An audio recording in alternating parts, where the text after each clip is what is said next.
Hey, what's up guys, Lord Civic here, and today we're finally going to be doing the comparison video between the Samsung G9 OLED and the new release LG GX9. First and foremost, just like I said in my LG GX9 unboxing video about a month or so ago, I stated that I wanted to keep the G9 OLED up until I was 100% sure that the LG GX9 was the display that I wanted to go with. Now, I've actually felt fully comfortable with the LG GX9 for a couple weeks now, but first and foremost, I wanted a little bit more time with it because especially since I've had the G9 OLED for basically 2 years now, and then also I needed to do this video and do a side-by-side comparison. So just a couple of days ago, I started shooting like the B-roll videos, the G9 OLED, and then versus the LG GX9, and having them side-by-side and doing some comparisons and different stuff like that. And yes, I've owned the G9 OLED for about 2 years now, but having them actually side-by-side and testing them and different stuff like that, I noticed so many little and even big details that like just didn't even seem to cross my mind, and it's actually crazy how drastically different these displays are. Now, with saying that, I want to just say clearly right out of the gate, I believe the LG GX9 is the better display, but in the same vein, I also want to say for a lot of people, the G9 OLED might be the better buy. So in this video, I kind of want to just go over all the different things about them: aspect ratio, size of the monitor, refresh rate, resolution, how it is gaming, productivity, and all those different aspects that you guys like to hear. Now, saying that, hope you guys enjoy this video. Please make sure to hit that like, subscribe button, and let's hop right in.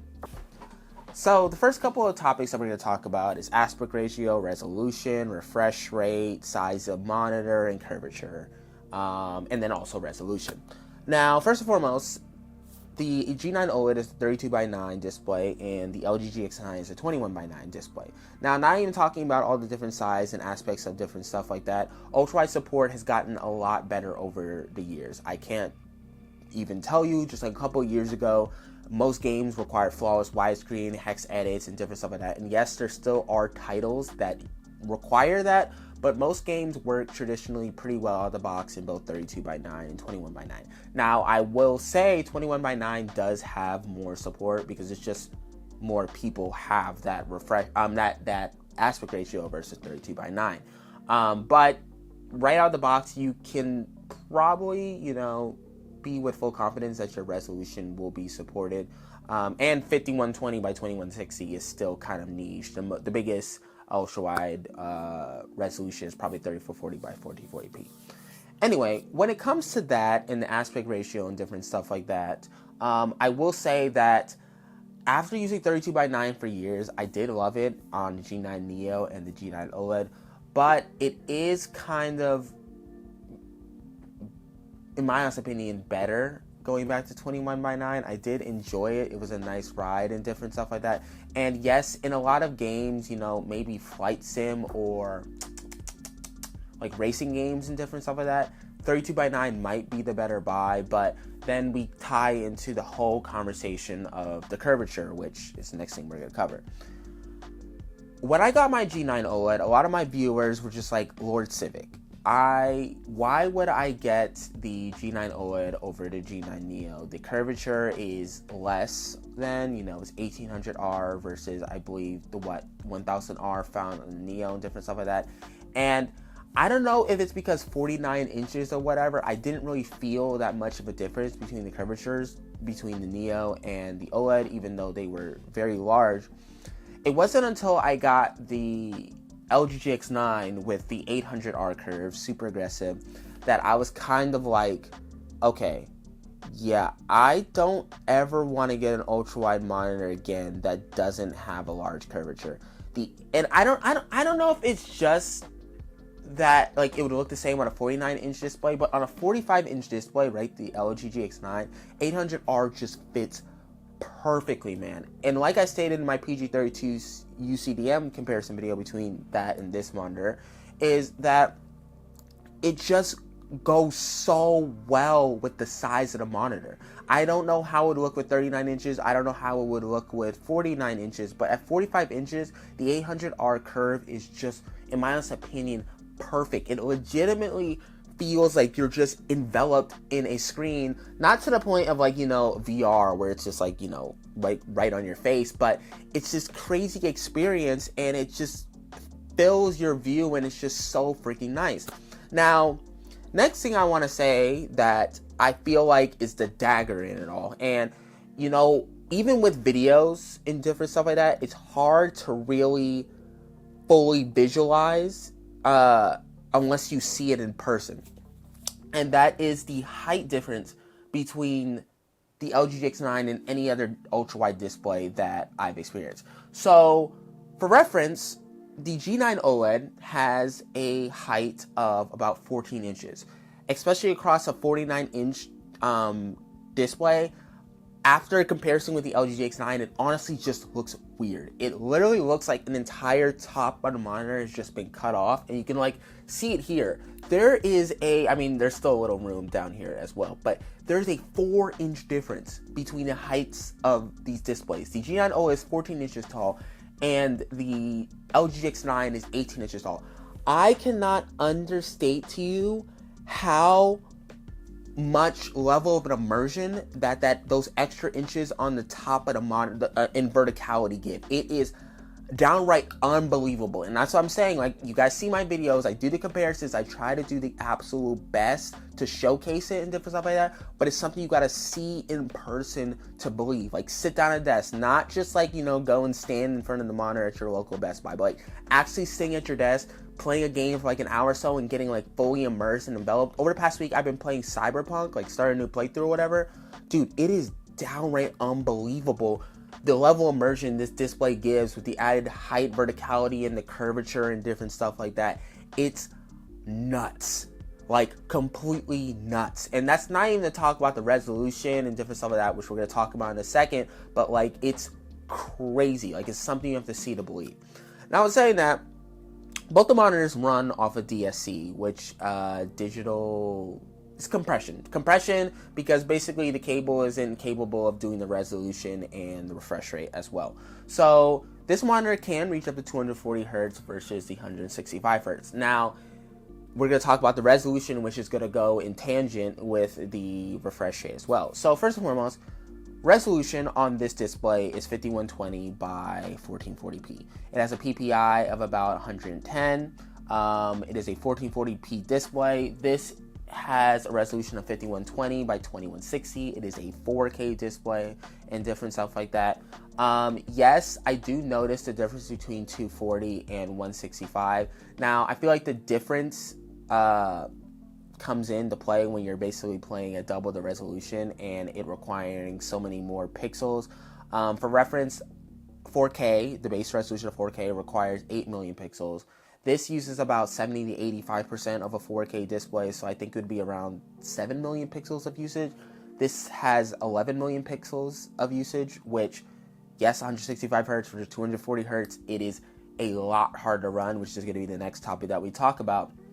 But I just want to state, the difference between 4K, and this has a PPI of 125, I believe, which is the difference about PPI about 15, but you know, you gotta add the extra verticality and different stuff like that. Let me just state this. The difference between 2K or 1440p and 4K is ginormous, okay? Especially when you're right up in front of the display and using it as a desktop monitor, it cannot be understated. Textures in environments and like details on armor, whether you're playing Geralt in The Witcher or playing Aloy in Horizon Forbidden West or Horizon Zero Dawn, or even playing a first-person game like Destiny or Borderlands or Cyberpunk or whatever. The details on the guns, the details on the environments, all the different stuff. When you're right in front of the monitor, it's going to look drastically different. And like, you know, all those other aspects come into play, you know, curvature, aspect ratio, and different stuff like that. But the resolution, I cannot understate to you just how gorgeous this display looks. Like, it's downright unbelievable how good a 4K ultra-wide 21:9 aspect ratio monitor with the added verticality and, you know, the FPS and everything, it just all comes into play into this, just like, I hate to call a device perfect, and you know, we're going to talk about the matte display and different stuff like that, and like, obviously there's like small improvements and different stuff like that that this monitor can make to be perfect, but this is like the closest to a perfect ultra-wide display that I have ever experienced. Like, it's legitimately unbelievable how freaking cool this display is. So honestly, I can go on and on just about how great the LG GX9 is as a display. I love it. It's my favorite monitor I've ever owned. But with stating that, like I said at the beginning, the G9 OLED might be the better buy for a lot of people. And that's not only because the LG GX9 is a lot harder to drive. For reference, the G9 OLED, when it comes to pixel count, has about 7.3 million pixels across the entire screen. The LG GX9 has about 11 million. So that means the G9 OLED has about 66% of the pixel count on the LG GX9. That is ridiculous. And when it comes to hardware requirements and different stuff like that, you are going to get yourself into a whole super trouble when it comes to drive the LG GX9. I am somebody with a top of the line computer. I have a 5090 Astro, 9950 X3D, 96 gigabytes of RAM, basically everything souped up. SSDs, all the different stuff like that. And even I find it very hard to drive the LG GX9 in a lot of cases. For reference, Expedition 33, ridiculously demanding game. Running the game with DLAA, which basically adds the DLSS upscaling slapped on top of the game itself like that and runs it at the base resolution and different stuff like that, I cannot get 60 FPS consistently even with my display, which is crazy to think, but games and displays have always kind of been ahead of, you know, GPU and CPU and stuff like that when it comes to technology and different stuff like that. Same thing when I had my G9 OLED, there was a lot of cases that I wasn't able to run 240 hertz in games and different stuff like that. But with hardware getting stronger and different stuff like that, I feel like we're fully at a point where in most games you can max out the resolution and FPS of the display. So even in the case of, let's say, hey, I want to max out everything, even if you have a 5090 or 5080, if you want to do that and not have to run with like DLSS performance or balance or whatever, this might be the better display for you. And I've seen a lot of people, you know, make the complaints and different stuff like that of the LG GX9 having 165 hertz refresh rate. Yes, that's not anything ridiculously high, especially when we have 1440p 16:9 displays that are reaching up to 500 hertz, and I think there's even some 700 or 1000 FPS monitors that are kind of in production or whatever, which is just crazy to think, and different stuff like that. But this monitor is so freaking hard to drive. Even with Cyberpunk, like as I said, I'm playing through right now, I have multi-frame gen at 3 times, and then, you know, ray reconstruction on, path tracing and stuff on, and yes, I'm able to get a consistent 120 FPS, but that's adding the latency of multi-frame generation, different stuff like that, and then also, you know, any other issues and problems that come upon with that, compared to, let's say, if I wanted to play with the G9 OLED, or I mean, I even tested it myself, I can play it like 2 times or 3 times and get above 200 FPS, because it's just easier to run. That's the thing, and that's the kind of like compromises and different stuff that you're gonna have to come upon. Now, in my specific case, I'm gonna take 4K resolution over, you know, a lot more frames when it comes to like, you know, cinematic games and stuff like that, like Cyberpunk or Witcher and different stuff like that. When it comes to more competitive games, you know, I'm gonna want the above 200 FPS. But then in the same vein, would I do competitive gaming on an ultra-wide display if I had the choice? No, that's why I have my PG-32 UCDM. It just wouldn't make sense to me. And honestly, I'm even thinking about now having a 4K monitor to do most of my main gaming on. I'm thinking about getting one of those new 1440p 500 hertz displays. Now, on top of that, another thing that is important, and I feel like should be like the most important aspect of anything, is the price. If you're getting the LG GX9, I would honestly recommend, which is so crazy to think, that you would have at least a 5080 minimum. Honestly, you can have a 5070 as well, but I feel like you would be pushing it at that point just because of the ridiculous amount of VRAM that is required when it comes to display. For reference, non-modded out Cyberpunk, running at full path tracing, all the resolution, all the bells and whistles on, even multi-frame gen on at quality mode and different stuff like that. 24 gigabytes of VRAM usage. Do you know how ridiculous that sounds? That means the previous generation top of the line graphic card, the 4090, is already maxed out with a game that came out, what, 5-6 years ago? Which is what? Nuts. That's crazy, right? That's downright crazy, but that's really the case we're in. Nevertheless, you want to play something like Indiana Jones or whatever other new titles comes out, Crimson Desert or whatever, that game is going to probably be a VRAM hog or whatever. But like, that's an aspect that you have to think about. Now, when I said it comes to cost, which is probably, if not the most important factor, in addition that the G9 OLED is basically, you can get it at like $1,000 a lot of times. I've even seen like used ones sell for like $600, $700. The LG GX9 has dropped to the lowest, I think, on Memorial Day of like $1,600. This one's going to be $2,000. The 990A is probably going to be $2,500 or whatever when it drops. But in addition to making the purchase of the monitor itself, you also have to buy hardware that can be utilized with this. Because like, you get a 5070 with this display, you're fine. You will be able to run it. I very much don't see you running out of VRAM on the G9 OLED.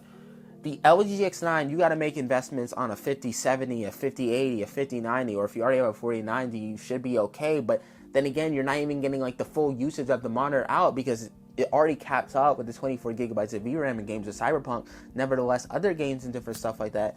And it's like, so many factors that you have to take into account when choosing which monitor that you want to get. And it's like, you know, price, the performance, and like all these different aspects. It's like, if you're getting the LG GX9, yes, you can get like a 5060, or you can use it strictly for productivity. Honestly, if you're using it strictly for productivity, I think there would be just a couple other monitors that would be a lot cheaper than this. But then again, you don't really get the 4K and the curve and different stuff and the verticality. So I definitely get it, but it's just like, to get the most out of this monitor, you gotta put in as much as you put in as much as you get. You get out as much as you push in. That's what I meant to say. And like, I love it, and I would highly recommend it for anybody that has a like souped up PC or plans on getting a souped up PC. But like, if you're like mid-range or like close to high-end but not high-end, the G9 OLED honestly might be the better buy for you. So before we get into, you know, how actual gaming, productivity, and day-to-day usage of the displays are, there's one more topic that we have to talk about, and you guys would be pretty unhappy if I didn't, and that is glossy versus matte. So first and foremost, I love both displays a lot, and I see a lot of reasons for matte versus glossy. Now, with saying that, I don't feel like the topic is as similar between the LG GX9 and the PG32 CDM versus the LG GX9 and then the G9 OLED, because, you know, the PG32 CDM is a 16:9 display. Yes, the GX9 are both 4K. They're both 4K displays, but I feel like these are more comparable and different stuff like that. But I feel also that all the different topics and stuff that I spoke about prior to this also come into play. Curvature at 800R is not really going to work as well when it comes to glossy on it. You have the ends reflecting off of each other, especially with the curvature of the monitor. Any other lightings and different stuff like that are going to be, any lighting in the room, whether it be you know, actual natural lights or sunlight coming through shades or whatever, are going to display entirely differently because of the curvature and, you know, verticality of the monitor and different stuff like that. Now, with saying that, I do actually really like the glossy finish on the G9 OLED. And, you know, like, looking at it here, I can definitely see some differences. I do like a really good glossy finish, and I think the G9 OLED has a fantastic glossy finish, to the point where, like, you know, I have this Your Name wallpaper going across the screen. This, I hope I'm calling it right, I think that's a nebula or whatever is going, whatever the shooting stars are creating. It legitimately looks like an oil painting that you can put your hands through. But in the same vein, the monitor is in 4K, and it doesn't have that, like, almost realer than life look. This looks like an oil painting, but I can tell that it's still a display. Compared to, you know, 4K monitor, yes, it's a matte finish. It doesn't have that oily look, but, you know, it's that look of, like, you know, realer than real life and different stuff like that. And then, you know, also in addition to the added brightness and all those different aspects and different stuff like that. So if I had to give, like, an overall, like, which display is better, like, when to look at, I would say the LG GX9, but that's just really because of the added, you know, resolution and verticality and different stuff like that. But like the G9 OLED is a very aesthetically pleasing display. Yes, it's 1440p, but don't look at it as any slouch. As I said, like the glossy finish on it is fantastic. It probably wouldn't work as well if the curvature were larger and different stuff like that. And you know, there's a whole bunch of different aspects and variables that come into play. But honestly, I just really see benefits to both displays. Yes, it would be cool if there was like some middle ground combination of the two, but like when it comes to the matte versus glossy finish on it, I just feel like they're comparable and then also at the same time incomparable, just because there's just so many other different variables that come into play. Okay, so last but not least, how is gaming, productivity, and just everyday usage of the displays? Goodbye, G9 OLED. For me, the LG GX9 just puts a kind of like whooping on the G9 OLED. And yes, as I stated before, it is because I have a very powerful computer that allows me to utilize it basically to the fullest extent of its abilities and different stuff like that. But as I stated earlier in the video, gaming has never been, or not even early in the video, in every single video that I've done recently of late, the LG GX9 has given me the most immersive gaming experience ever on any display, even compared to my A95L, which I guess with my A95L, I have my home theater system, so like when it comes to sound and different stuff like that, my Sennheiser 800S's can give like, you know, kind of a couple of punches or whatever, but it's not going to be to the level of sound. But like when it comes to just sheer display, dog, it is unbelievable playing Cyberpunk 2077 alone and like having all these characters talk in front of you, or driving through Night City on a motorcycle or in the car or whatever, and legitimately feel that like you're there, okay? And it's not just because it's an OLED display, it's not just because it's an ultra wide, but the curvature, the verticality, the resolution, the FPS, all of these factors that just come into play just create this unbelievable gaming experience that requires so much ridiculous hardware to drive, but like when they're all just like in combination with each other and come into this fine-tuned path, it's like the most beautiful river you've ever seen, just flowing effortlessly. Like it legitimately, like I talk about this with my friends like all the time. They're just like, okay, video games haven't gotten to the point where like, you know, they almost look like real life, or we're reaching the point of like games, you know, where they can't improve any further. Yes, that is the case, and I believe we are reaching that threshold of like games not being able to like improve anymore that drastically graphically, you know, like physics and AI and different stuff like that's going to be the next step forward. But you gotta see this. It's insane. Like, it's legitimately insane. And I've loved the G9 OLED. It's given me a ridiculous thing. I've glazed this monitor for good reasons over the past couple years.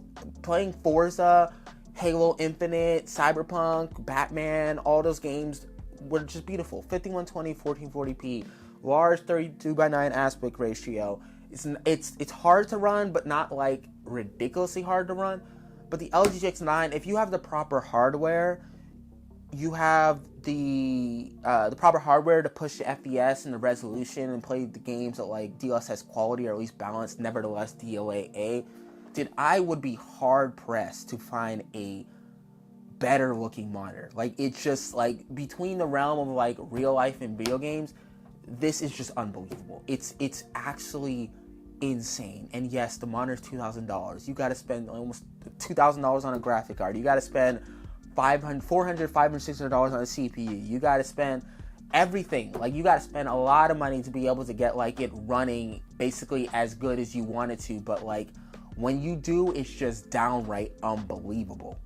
So when it comes to productivity and everyday usage, I feel like it comes up to personal preference, because, you know, I very much enjoyed having the G9 OLED. Basically having, you know, 3 fully sized 17-inch windows across the entire display is crazy. And yeah, you can do that with the LG GX9, but it's not going to really be the same. But in the same vein, even though I love the G9 OLED for that, you know, when it came to productivity and like, you know, the text clarity of like glossy finish and different stuff like that, I like the LG GX9 more for productivity. Just the added vertical space, 14 inches versus 18 inches is just downright unbelievable. Yes, I can't have monitors out as wide and different stuff like that, but when it just comes to verticality and being able to have more seeing from top to bottom, it's just really nice. When it comes to video editing and different stuff like that, I will say on Adobe Premiere, having basically, all the UI elements and different stuff like that across the entire display was amazing. You can have so much on your screen. It's actually unbelievable. And I guess I feel like that same kind of logic would apply to, different coding or stock and everything as well. But again, for me, and that's why I said it's personal preference, the added verticality on the GX9 just outweighs that. I do like video editing and different stuff like that on the GX9 more. That also comes into play when it comes to the resolution and different stuff like that. Text is also just sharper to me on the GX9. Yes, it's matte versus glossy, but it has a higher PPI of 125 versus 110. And that's not only because the monitor itself is smaller, this way, but even vertical, it's a little bigger. So I feel like if they were the exact same vertical and horizontal height, that the PPI would be a lot higher. But because of LG's philosophy of making the monitor taller, which I think is so understated, and I think more ultrawide monitor people should do it that way, it really just adds a not an immersion factor, but just an almost feeling of the monitor being larger than life. So honestly, I spent a lot of this video glazing the LG GX9. I'm to be honest, even with that, I am very sad to see the G9 OLED go. I've loved this monitor over the past 2, almost 3 years, I think, at this point. And you guys have heard my excitement and stuff as I spoke about it. It's a downright beautiful monitor for good reasons. But I just have to say goodbye. The LG GX9 not only has become my favorite ultrawide monitor ever, but my favorite monitor ever. The immersion factor and everything that it is just able to create when it comes to the curvature, the resolution, the colors, the matte finish, and all that different stuff in combination with each other just creates this almost unbelievable experience. So in this video, I hope that I was able to help you guys decide which monitor would be more ideal for you. As I said, even though the LG GX9 is the better monitor in my case, especially since I have the hardware to push it, for a lot of people, the G9 OLED might be the better buy. Now, saying that, I hope you guys enjoy this video, and saying that, have a great day.